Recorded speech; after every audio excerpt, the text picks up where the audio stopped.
I guess we can get started. Welcome to the Commission on Disabilities meeting, the first one of 2021, January 5th. Happy New Year, everyone. Happy New Year to you guys too.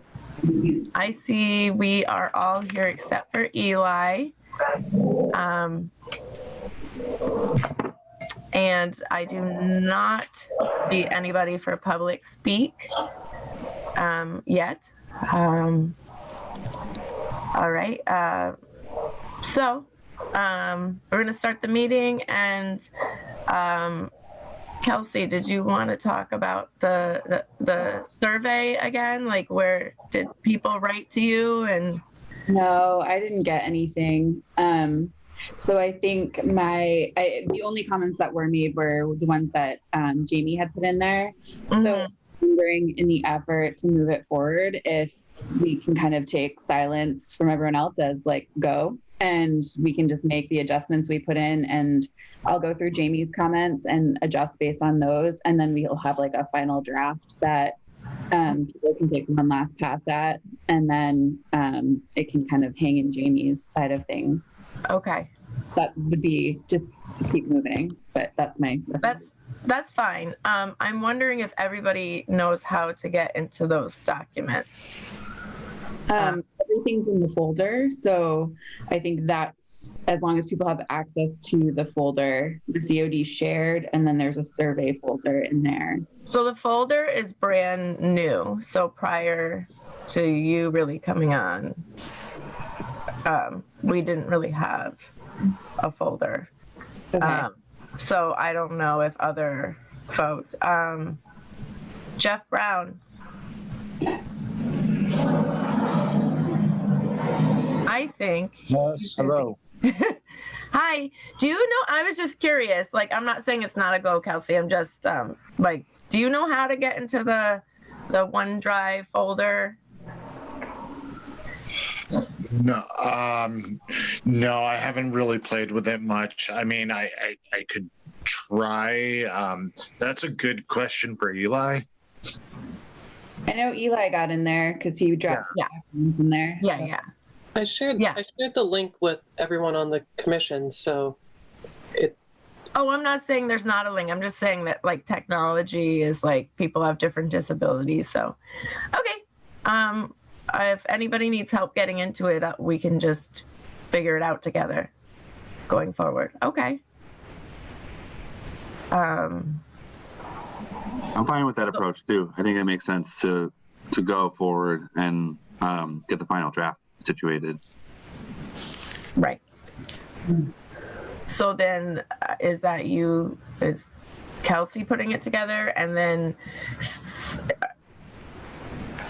sending it to us, or like what's going on? We had the subcommittee of me and Eli, so what I can do is go through, make the changes that we had kind of put in there as questions we had, and then the ones that Jamie put in there, and then I'll pass it by Eli, and then we'll upload it into the document folder again as like the next draft, and then I can email out that as well, but the like final copies will hang out in the folder. Otherwise there will be too many things back and forth and all around, so that people can look it over. Obviously, if anyone has any issues getting in, I don't mind jumping on a call and helping, but then by the next meeting, hopefully people would have had a chance to explore it, and we can be quote unquote done with the draft after that. I forgot to ask, I forgot to ask if for the approval of the minutes, if you didn't look at them, if you can take a minute now.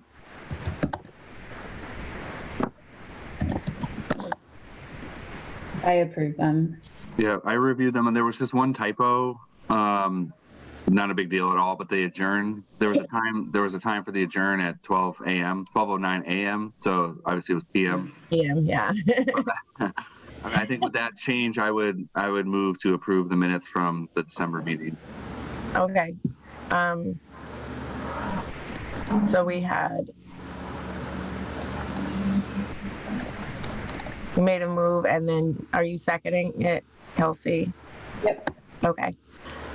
if everybody's in favor, then we'll pass them through. Can you hear me, Bobby and Bryce? Yeah. Yep. Okay. Just check. If you Okay. can't hear me, let me know. Okay. Yeah, all right, no problem, my friend. Okay. Awesome. Thank you. So the other thing was new members. I don't know if anybody else heard from anyone. I didn't.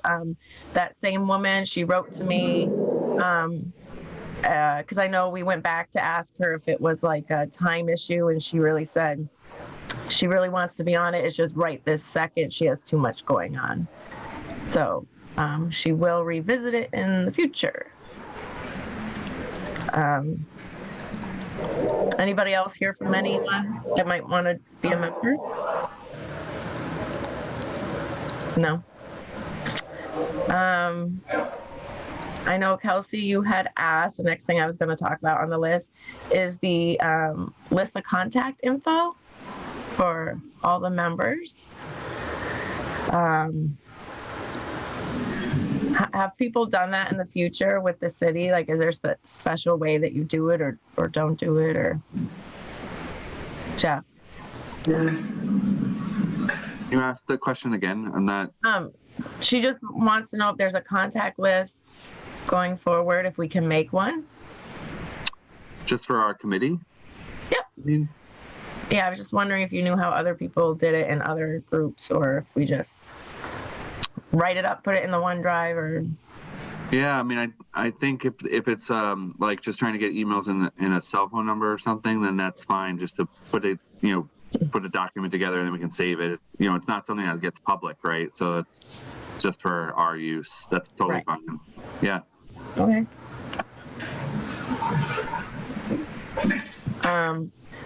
So Sarah Chaplin. Yes, dear. How would that work in your case? So would we get a hold of you to get a hold of Bobby and or Bryce? Yeah, because it's usually going to be in business during business hours, correct? Yes. Yeah, so then you could use my email. Okay. And I can do either via chat or my cell phone number. Okay. Fantastic. Is there anybody, I mean, if you don't want to be on it, that's also fine too. Like, you're entitled to your to your privacy. The next thing that we wanted to talk about, Kelsey, you had mentioned some assistive technology stuff a while back.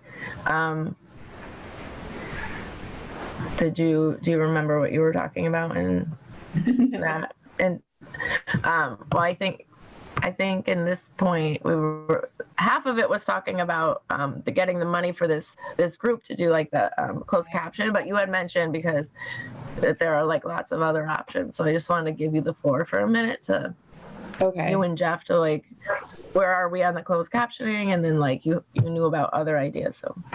I think the different like interspersed comments I had were, in terms of captioning, I think the last thing I did was pop some not invoices, but estimations over to Jeff. And then I think, Jeff, you were going to kind of feel out if we were able to at some point get funding, or if it should just be like a one-off request. If like we do an event, should we just ask for funding at that point? And so that's where that landed. The next thing was, I know that there are some different forms and things on the website. And I had mentioned that some of the information that the COD has put out or created, or that the city has created, is not accessible to different types of assistive technology. So any of our, for example, someone who might be blind couldn't go and independently fill out most of our forms or navigate most of our documents independently or with ease. So that was something I think I had mentioned at one point, but I think those were, and then there was the other piece that Jeff, you had mentioned. There was a grant that came through around trails and all of that. And we had talked about the potential of adding QR codes or using the way around tagging system, Bluetooth tagging system that could optimize, like our downtown experience or our trail experience for people who needed more information about the trail or what was on the trail to enhance their experience. Right. I think were the three things. Yeah, I mean, I think, I think funding for the closed captioning is going to be tricky right now. There's just, we're going into a really tight budget season. I think if there were an event that was, formulated and created, and then that was the final piece, I think that makes the most compelling argument to then try to get the funding. So we could work towards that. I think if we get traction on an event that makes sense to spend, it's a fair amount of money to spend on the event for that purpose. But I think if you had the event and we'd spent time formulating it, we could probably pursue the funding. It would be kind of one time or on a case-by-case basis. I don't yet know where that funding would come from, just to be honest, but it is feasible. And then I think what Kelsey has been saying, I think, as we launch the survey, and then looking at our forms, I mean, I think there's kind of these baseline things that would make a lot of sense for us to be working on, which is making sure that our forms are appropriate and accessible. And even Kelsey had raised the questions about what forms we have online. That kind of work makes sense to me, like as a higher priority. And it's a little bit more of a committee work that could be done to do that.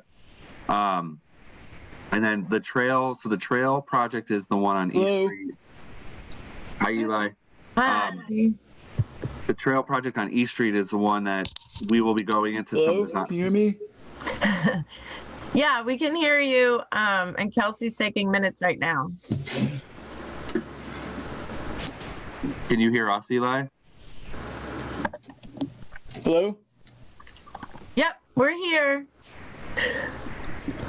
Can you hear us? Hello? Hi. Oh, sorry, I totally forgot about the meeting. That's okay. Kelsey's taking minutes right now. Are you okay with continuing, Kelsey? Thank you, Kelsey. You're welcome. Well, welcome. Sorry. Go ahead, Jeff. Sorry, yeah, no, I think the trail on East Street, we'll be doing some design work this winter, and I think that's when we should have there will be a discussion of whether we can incorporate the QR code kind of concept into the signs. So there'll be a kiosk and a sign there. I think the other one that you mentioned, Kelsey, would be, we have another project, which is wayfinding, which is more of a system of signs throughout town. And so that one's farther out. So that would be like, let's say another year or so. But that would be another opportunity to incorporate, at least discuss those technologies there. So I dodged the question about funding of closed captioning. I think that's the trickiest thing that we just talked about is I think to figure it out, I think we kind of need an event that everyone agrees is worthwhile to move forward and plan, and then we could figure out how to get. I don't remember what the numbers were, Kelsey. I mean, I think it was several $100s. For one session, most charge $100 to $120 for an hour. Right. I mean, it's doable. The planning department has a little bit of funds that I think I'm hesitant to commit to like a series because, we literally have no, like the planning department budget's getting cut 2.5%, and I have to figure out the planning department budget's all people as it is. So, I have to figure out how to cut 2.5% out of the planning department budget. So a couple $100s is fine if there's the event to push it forward. I think my only observation is while we launch the survey, I think that'll be an undertaking unto itself is to launch the survey. So sorry, That's about all I got. The thing I'm wondering about, and this is related but different, is does the planning department or the city or is there anyone like, do you have interns or people who kind of do more administrative work that would be curious or interested or willing to learn how to post caption like our sessions that are recorded? It's totally a fair question. I think, sadly, internships seem very few and far between, pretty much non-existent. So in the planning department, it's a time management issue that it actually takes more time to manage an intern, in most cases than it is that you get products out of them. But the city overall, there was discussions about the city having a series of interns. The mayor's office had a couple. They came and went, and then my general observation is they seem to have petered out right now. So we don't have ready access to interns or like a steady flow of them right now. So it would have to be, that's a project. That's another separate kind of project just to get interns that we don't have them right now. Yeah, from a priority level, I just would wonder, just because we are the Commission on Disability, it seems a little bit counterintuitive to not provide full access to our meetings. So I think that's where my concern lies for especially things that, there's a lot of ways that you can like DIY closed captioning by running it through automated captioning on YouTube, saving the captioning file, editing it, and then just uploading it with the video. So, and that costs the time. It doesn't cost anything additional. So I wonder if that's an opportunity that we can kind of either share the responsibility on this team to do that, or perhaps if there is someone who is able or willing to do that at the city's level, that would be awesome. And the only other thing I can think of is if Kelsey, if you'd be willing, I would give you two contact information at Easthampton Media. Okay. And maybe, that's our protocol right now is, we do these Zoom meetings. And it was the same when we were meeting in person. The recording would then get posted on Easthampton Media's webpage, and maybe there's a quick question to them to just find out if they have any of that capability as well. Okay. It'd be worth exploring that option real quick. Easthampton Media posts all their videos to YouTube, so it might be a simple thing as just allowing YouTube to auto-generate subtitles. I think the tricky thing about that is that they're only as accurate as they are. And I think it would be most ideal to ensure that people had equitable access to the content we're providing and that it's not misconstrued or sometimes wildly inappropriate.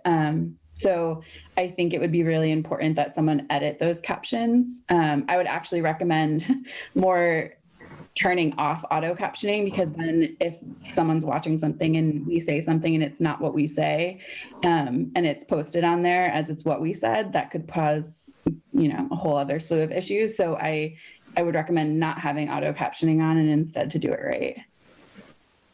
Do you pay the Easthampton Media to manage those videos or no? They have some sort of contract with the city because they're licensed by, we get the money for Easthampton Media through charter for the local public access, and then it goes out to bid. I don't know the process of how Easthampton Media does it, but every few years they have to put in a bid for the thing, and I think one of the services that they provide the city is this municipal government stuff. So who would be I guess I have several questions related to that, because if it's like a public TV kind of managed system, that would then kind of start heading into FCC territory, and there's regulations regarding captioning for public consumption. So I think I'd be curious about, what does that contract say? They should probably be automatically including captioning as a part of that, because this is for public consumption. Is there, I guess my concern / question would be, who's the person to talk to that manages that contract? I don't know. I believe the last time it was dealt with, it was Mayor Karen who did the contract. So I don't know how often it gets renegotiated. The number that I have an idea in my head that it's a 10-year contract. So it might be the mayor's office. I honestly don't know. No, that's okay. The reason I ask is because if it does, like, if there's this level of, because it's a public media service, I'd be curious if they already are bound by certain kind of regulations with this. Like every single person who has a cell phone, portion of your bill is paid towards the FCC to ensure that captioning is provided for public situations. So I don't know if like they can leverage their own funding to ensure that something's available for us. Like I just don't know the confines of that contract and how it connects to, what would be required from like a public setting. But it might be a really important question for us to ask, because if we should technically already be doing it and it's already part of it, we're not leveraging a service that we could maybe be asking for. You're going like this, right up the food chain, going right to the top. Yeah. It's important, obviously. Yeah. And I think in a casual way, I think you could reach out to Easthampton Media and just start a conversation and I don't know where it'll end up. Like, going into an existing contract might be a little tricky, but I think talking to them about whether they offer any closed captioning opportunities I think that'd be a great way to start. Yeah. So I'll send you the executive, I think it's the executive director, and then she's got 2 staff people. I'll send you all their contact information. I think if you just reached out to them and just started a conversation, I think that'd be a great start. Okay.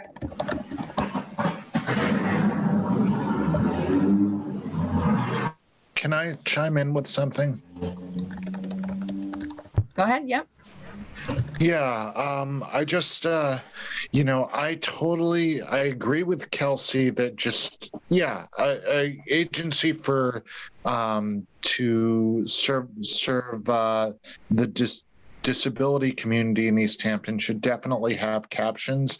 I wonder from a bandwidth perspective, though, I love the idea of, anything we can do to, promote universal design downtown that people will actually use. I don't think the value of that should be lost. I think people seeing universal design being functionally used downtown will serve the community greater than what we do in this committee if we only have X amount of dollars to spend on accessibility. I just think this committee has its limit and its scope and just its, I think as an advisory board it's valuable, but as something that's living, breathing for the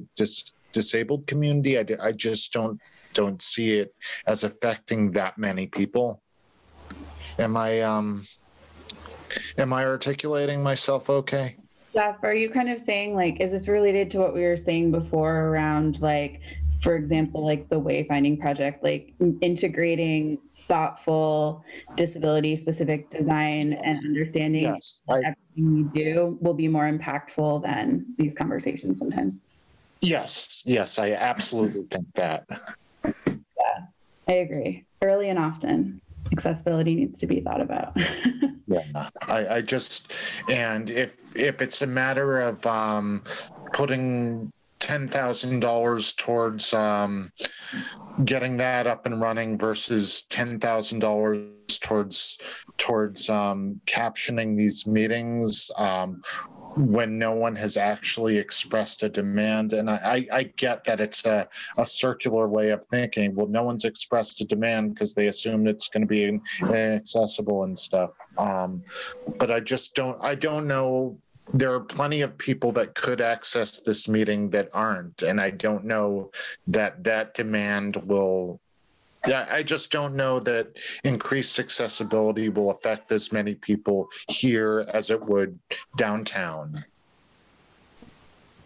And I would add to that, if we are considering this, there might be a priority of which meetings get captioned first, you know, maybe school committee or city council might have a higher priority because they deal with everything, and they're actually making decisions.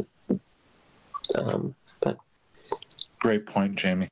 I think I do want to make sure we step back and just kind of think about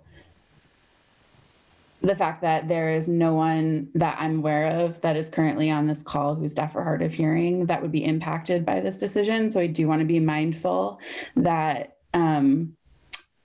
what might be more important to one person isn't the truth for everyone. So I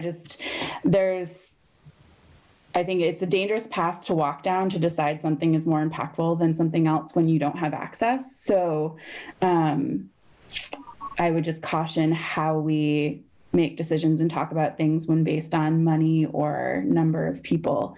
I think impact is important, and the impact to one person might be really, really massive. So I just want to be mindful of that and to not perpetuate like ableism in our own discussions. Totally.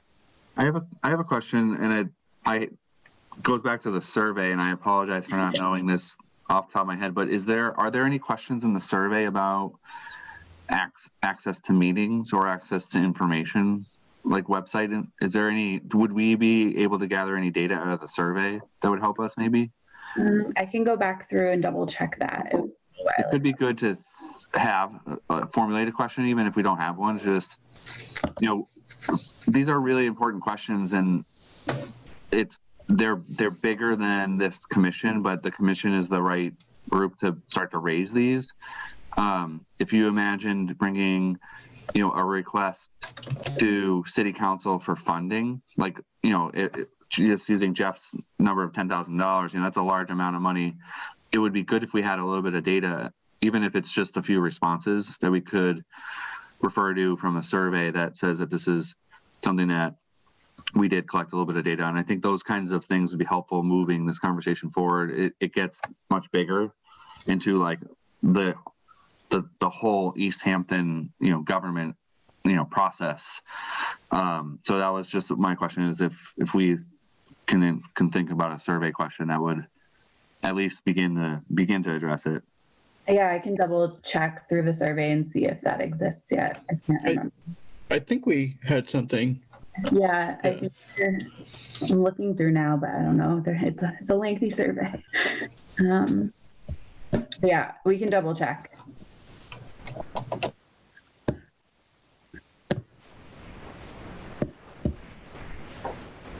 But I guess, Jeff, to your question, Jeff Bagg, previously or your comment on action items for the committee about thinking about, you know, ensuring that our different spaces are accessible, different forms, different documents, things like that, as being something that our group could do.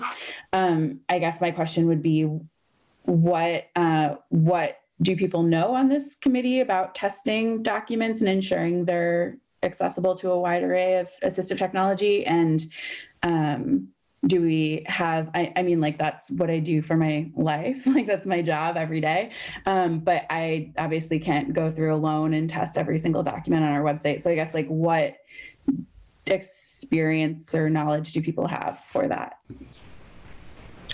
Probably next to none. Yeah, I was going to say there's a lot of requirements for this that I know that it would, because every department publishes documents, and every department has different people in it that are publishing the documents. It would need, if Jeff and I knew what was the requirements, it still wouldn't be enough because we're only a small part of the documents that get posted. So I guess then my question would be, how would the group want to think about moving that forward? I mean, in my experience in this world, it's been really helpful to train people who are making documents. So I'd be immediately thinking, who are kind of the major drafters of documents? Is it Lindsay? Who is it? What group of people, and how can we best train them so that they know how to build documents accessibly?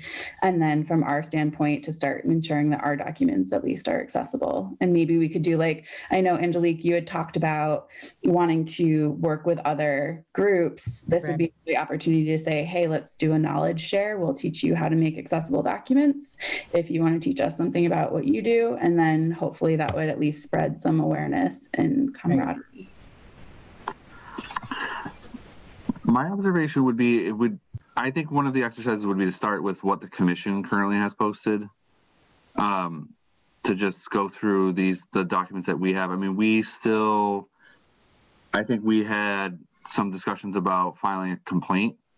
Yep. Or providing information to people who have found, an obstruction or some problem. And we haven't really finished that either. So there's like the lower hanging fruit are really important. And I think we haven't really gotten clear on how we're going to approach those. Approaching the rest of Easthampton government on form creation, I think we need to take a little bit of time and create a top-down approach rather than a bottom. No offense, and this is but like right now we're talking about a bottom-up approach of educating people, and it won't work. I don't want to be totally skeptical, but I think we need to get the buy-in from like the mayor, and then have it be, kind of a requirement of the mayor's office coming through all the departments. I think that's the only way it's going to be effective across all the departments, like Jamie said. But I think in this group, I think we have forms posted now, like Kelsey said, that are not accessible. So I think we could start there. And I think just getting clear on what does a person do if they've encountered a problem at a store, or I saw the snow removal on sidewalks. Like we could focus on those clearer tasks first, and then begin to figure out. I don't know how to get the top-down approach in place, but that's what it strikes me as. It'd be hard to work from this committee through all these departments and work on like a form process. I think it would be pretty challenging unless it comes from the top. I feel like this committee needs like a roadmap or like a series of goals for the year. I feel like there's a lot of things that we should, want to do. And I feel like we need like a 1, 3, 5 year plan and like, what do we want to accomplish this year? And how do we plan to do so, knowing that everything we do needs to be backed up by like 2 months because it takes so long to do anything. That's an excellent idea. I think before you came on, we were not even aware of like all these ways in which we were not being accessible. So that definitely changes our 1, 3, 5 year plan. Because right now, like the main goal was to get the survey done, because that was taking us forever and we kept changing hands and ideas. And so that was our goal. But now we're learning all this from you guys. So obviously we can go back and like add to it. But since I personally don't have the background, I don't even know what would take 1 or 3 years. So if you have ideas and you want to write them down, you can send them to me and we can talk about them next meeting. I can put it on the agenda, stuff like that. I think putting it on the agenda, I think that's it's an easy way to start. And then, it seems like the survey, we're pretty close. So that should stay on the agenda for next time. And we have to talk about how we're going to get it out and how we're going to make sure people know that they can take it. But then I think this kind of action plan, and then forms. I think like there's like some real key things that we should be probably looking at, which is our forms online, especially the critical ones for people who, I don't know, is that still we had talked about that quite a while ago about people who encounter a problem. I know that, so I'm the ADA coordinator, and over time I've been trying to get more clarity as to my role, and I do feel sensitive about it because my role is actually pretty limited. You know, I'm not like an ADA enforcement officer. I've seen stuff on Facebook, you know, like that, like I don't have any authority. The coordinator is intended to just make sure that there's basic procedures being followed, and clearly we have some issues there. Maybe kind of review of forms for the Commission on Disability for the next meeting, I think makes some sense. And then beginning the discussion of formulating an action plan. That's going to take a little time to parse out all the things we've talked about and kind of put them into a timeline. I mean, Kelsey, in the meantime, I'd love to talk to you so that I can get a better grasp on this stuff, so that I can help research or talk to people or the mayor, whatever needs to be done. I just want to check in with Bobby and Bryce. Can you hear me over there? Yeah?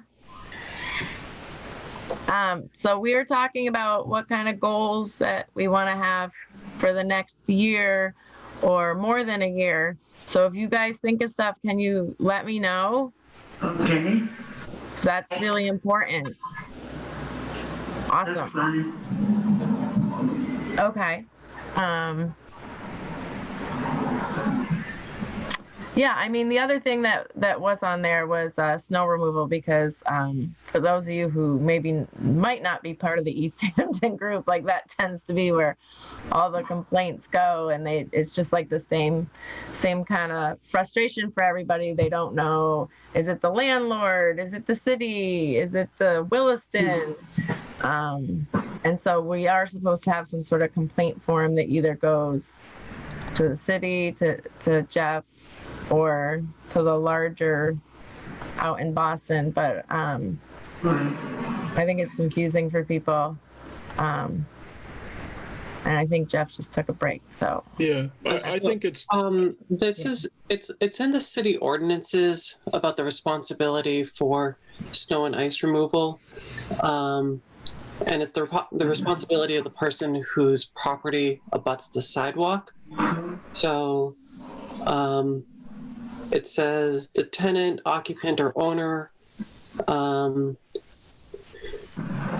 if there's a sidewalk in front of it, then they have to remove within 12 hours after the snowfall ends.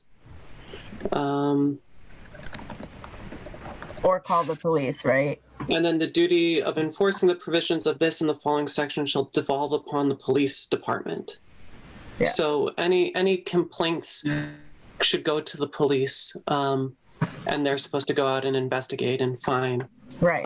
It's $50 fine for the first offense, $50 fine for the second, and second offense if it occurs within 3 months of the first offense, and 100, and then after the third offense, the DPW takes responsibility and charges the owner $150 per hour. So I think, well, we have a complaint system online, right, Jeff? Bag for snow removal. I don't think we have a complaint form. What was the complaint thing that we were working on for many years? I think it was generally someone who had an issue, that they encountered an issue. You know, right. The city will be responsible for city-owned property and city buildings. Right.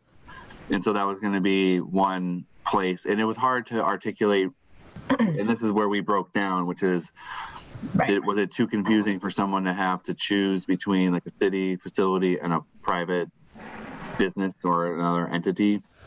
Because the private business and entity, I think we referred to a couple particular stores, you know, and those types of complaints really go to the state.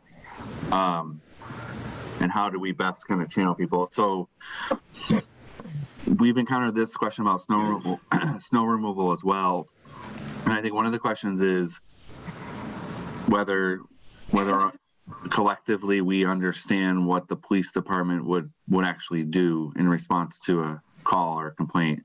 I'm pretty sure they're obligated to respond, and I think that's important. It would be important for us to know, like, how does the police department handle these? Right. And then in the past, go ahead, Jamie. I know that in the past when a complaint was made, I won't say the business that got the complaint, but they were given the $50 ticket. And then miraculously they shoveled their sidewalks and took care of it, even though they disagreed that it was a sidewalk in front of their business. Because it was sort of like, it was an undefined piece of asphalt that was without curbing between the street and the sidewalk. And they claimed it wasn't a sidewalk, but they got the fine and then they started maintaining it. So, and this was probably 2014 was the last time I heard anything about it. So I don't know if they continue to do it. It'd be worth, maybe someone calling the dispatch, the non-emergency Easthampton dispatch, and just asking them what they do when they get a complaint. And yeah, I can definitely take care of that. I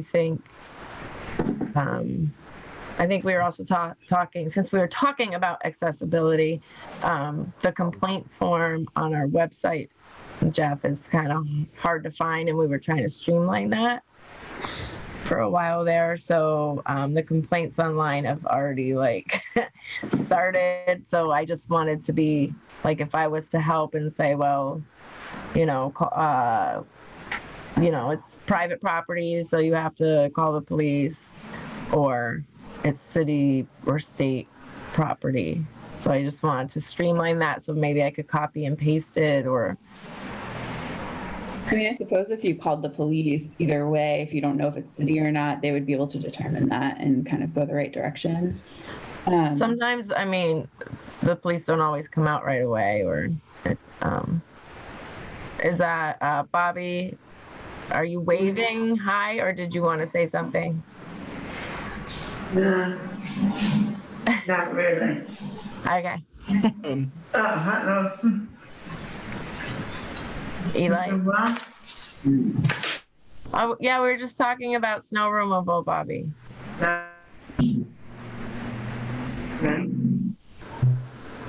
Yeah, go ahead, Eli. Yeah, so, I certainly think people should be able to complain, but,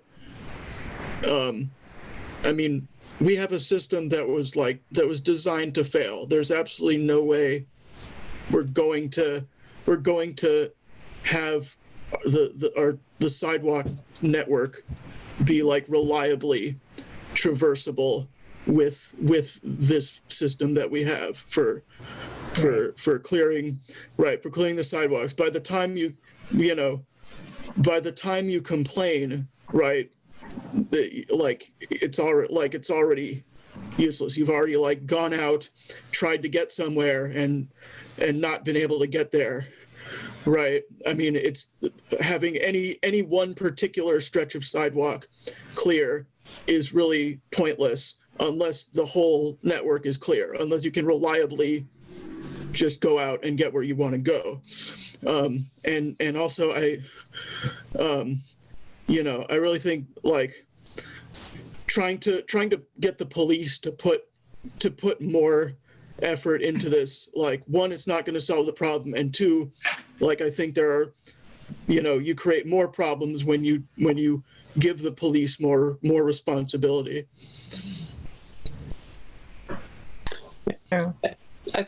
Eli, I think that those points are valid and accurate. Given that it is the middle of winter right now and we don't have the luxury of time to redesign the whole snow clearing process, the process that's in place is, unfortunately, like you said, designed to fail, where you rely on each property owner or tenant to clear the snow, and we don't have a whole system that's going to get cleared. But that being said, the complaint process, if people are looking to complain, they should be calling the police and at the dispatch number, the non-emergency number, which is 413-527-1212. And whether or not the police respond, or how they respond, I guess we should continue to look at as the commission, and trying to deal with this proactively for next winter. But I don't see that being, winter's already in place, that it's going to get resolved much better than that for this season. Yeah, well, I agree with that, but I've been making this point for a while now. Right.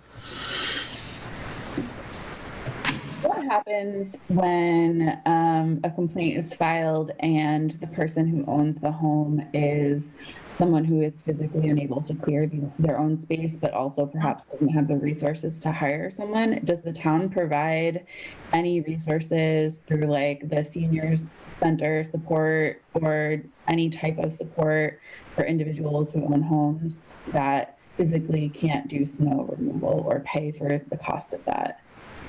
No, not to my knowledge. There's the 65 and older. They just started a program, but it doesn't include disabled folks, sadly.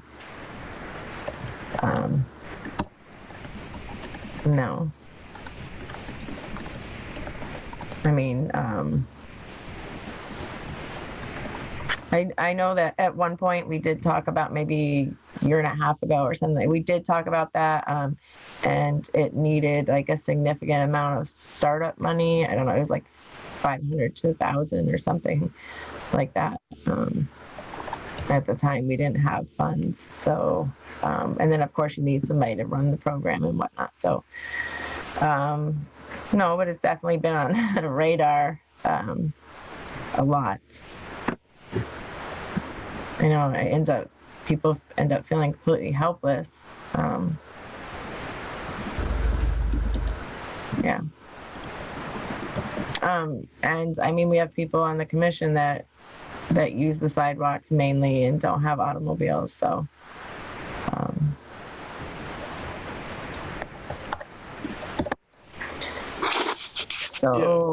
Yeah, I mean, go ahead, Eli.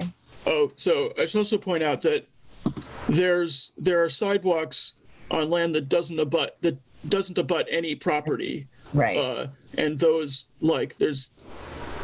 those are definitely not, there's no way to get those cleared. Right, and those get brought up kind of every year because everybody's like, isn't it Williston's? Isn't it the city? Isn't it? Yeah, and then it just never gets cleaned. Well, no, I mean, the sidewalks along Williston, right, are Williston's, but the sidewalks on the bridge right next to Williston, yeah. There's nothing abutting that at all.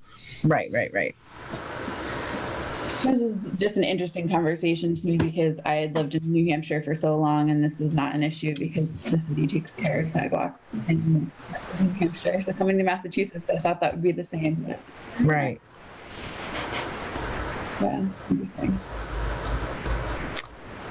So if somebody was to make a complaint that goes to Boston, where does it go again, Jeff? Was it the police department? You would want to call the police department, 413-527-1212. No, the one that goes to Boston, I said. But that's not where the... If you're living in Easthampton and there's a snow emergency, you wouldn't call Boston. No. Oh, no, of course I know that. But Jeff, it's a file a complaint that we can't handle. That's what's online, isn't it? You just mentioned it a second ago. The complaint process, that if the city can't handle it, it goes elsewhere. Yeah, I guess you shifted away from snow removal. So we're going to be done talking about that, do you think? Or? Well, we were just talking about it a minute ago, like if there's a complaint with a building but it's not the city's building, that it has to go to the state. Right. I mean, we really need to hone in on how it all works. I could pull it up right now. I don't have. I'm on just a single laptop here. It's really hard for me to pull up another document while I'm on the call. But that's okay. The process that we have is that the ADA coordinator is required to investigate a complaint within a certain amount of time. But I would say that by and large, many of them that we don't get a lot of them, but I would imagine that many of them that we might get are going to be on private property and then would get sent to the Office on Disability at the state to do the further investigation. We just don't have the authority to respond to complaints on private property. Right. No, I was just trying to clarify that some complaints do go out to Boston if the city can't handle them and it's not a private property. That's what you stated, right? Yeah. So we had someone who had an issue at a restaurant with a service dog, and that was the last one that I handled, and it was clearly not going to be a city, I'm just trying to be honest. I mean, it's not a city responsibility. So they were sent to the Office of Disability at the state. And I tried to follow up to understand what had happened, but my general understanding was the person got a person at the state and they were responsive. Okay. So, that's kind of the process that I think we really need to maybe look at that and understand how we can make it more clear for someone who has encountered one of these issues and what to do. Right.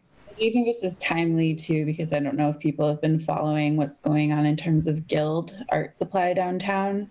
There's a whole bunch of stuff on Facebook. Someone in a wheelchair tried to go and buy art supplies and was unable to because that area of the building is completely inaccessible. So I was actually in there yesterday and I asked about it because I saw all the stuff online.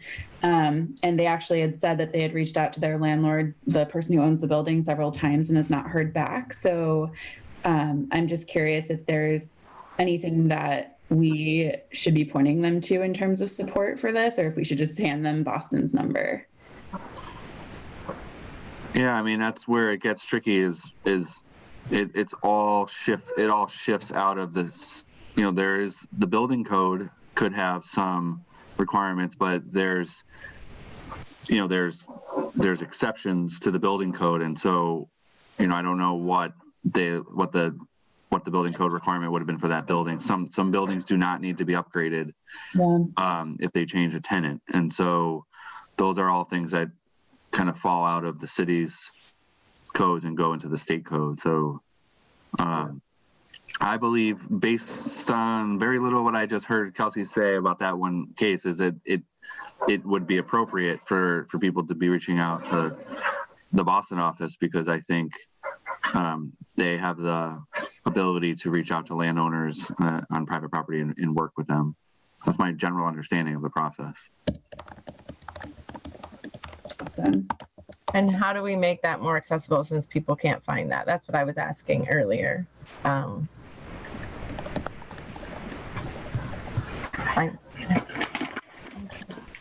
one thing that I remember we talked about is, having someone on the commission call the Office of Disability and understand what kind of information do they need from someone who might have an issue or a complaint, and then to just formulate that onto our website so that people can get a little bit of guidance. They probably need an address. So we don't know. I don't know what happens when someone calls the Boston office with an issue. Yeah, that was a while ago, and that person did call Boston, but I will call Boston and see what kind of information they need. And I'll talk to the police.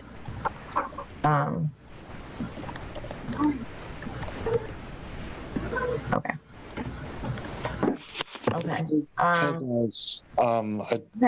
Sorry to interrupt. I just wanted to say I have to log off and go to work now.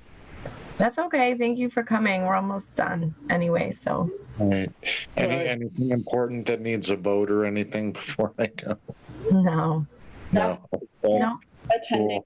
Friday with Angelique and I too. Yep. Yeah, what time again? I have it in my email, but 2 p.m. on the 8th. awesome. Okay. Thanks. We'll be Yeah, there. okay, bye. Thanks, Jeff. Yeah, so 2 p.m. on the 8th, we're having the community engagement subcommittee meeting. So I have a link if you want to join. It'd be good for me to know ahead of time because based off of having a quorum, I would have to like submit minutes and things like that. The only other thing I guess that was kind of on our list, is there anything else we need to know, Jeff, about the grant that we didn't talk about? Yeah, unfortunately, we got word, I think last week, Thursday or Friday, that we did not get awarded the grant, which I believe is really unfortunate. This is our third time applying for this grant. So I reached out to them and asked for an opportunity to talk to them about what, if any, issues they found with our application. And they did reply back saying that they would probably have to do that in February. They do leave the door open. They've done this the past couple of times as well. They do leave the door open for if additional funding becomes available, they will revisit our application. But I'm pretty annoyed. This is our third time, so I wrote an email saying that we've applied 3 times and we really desperately kind of need to begin this planning process. So I'm trying, as I did the second time, I'm trying to not send any kind of aggressive email. But as soon as I hear back, hopefully in February, if there was a problem that I'm not aware of with the application, I'd really want to know that. Or last time they said that they were spreading out the funding kind of geographically across the state. But that time I was encouraged to reapply. And so I want to do a little investigation, talk to the Office of Disability and find out if there was something that I'm not aware of wrong with our application. So I'm discouraged, but we really want to do this project. It's the assessment of all city-owned buildings for issues with disability and access, and it'll give us a like what we're talking about, our 1 to 3 5-year action plan. This will be that for our buildings, and it enables us to then seek funding for actually making the improvements. So I just want you to know that I know that I often can't do a lot in between our meetings monthly, but I really been focused on that grant, and I think it's really important that we continue to try to get that grant. So I'm committed to that, but I was disappointed that we didn't get it. Yeah, that is sad, but thank you for trying and following up with them with that. Yeah, they said February, so because we meet so early in February, I'll try to get on a call with them before our next meeting so I can give an update, but I don't know. They didn't give me a date yet. Did they announce who did win that funding? I'm sorry, what? Did they announce who did get that funding? There may be, they usually generate a list, but I don't know if it's been posted yet. Usually they tell the communities who didn't get the grant before they make the bigger announcements. Okay. But usually they do post that, yeah. Okay. I'd be curious, right? Just for our knowledge, because I think it would be helpful to see like what those cities are doing in terms of disability access already. I mean, I know just from grant experience previously, when there's well-organized systems in place, they tend to want to fund those just to kind of make sure the money gets used appropriately. So if there's lessons to be learned from those who did get the money, I think that'd be a good information.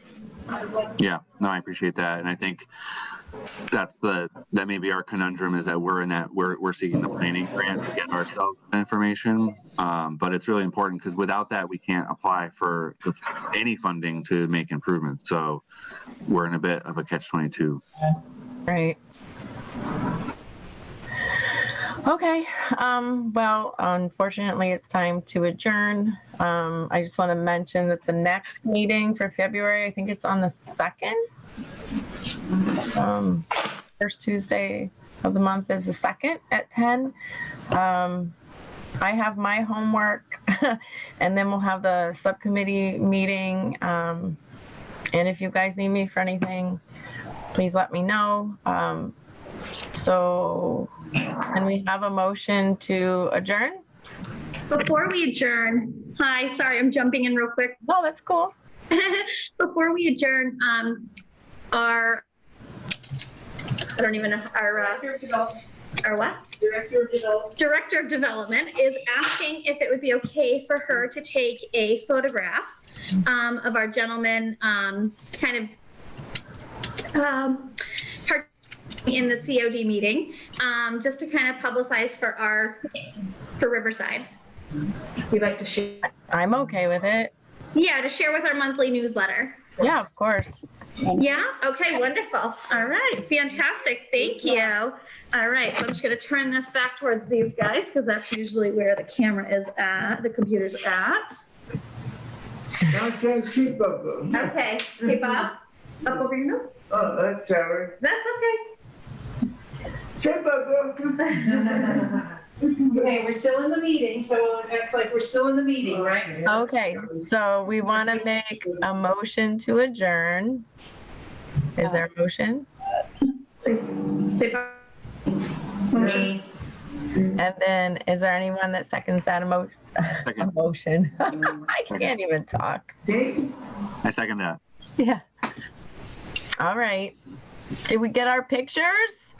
We did, thank you very much. Okay, you're welcome. Guys. All right, all in favor? Aye. Everybody? Aye. All right, I will see you everybody next time, and thank you for coming. Thank you. Have a good couple. Bye. Bye.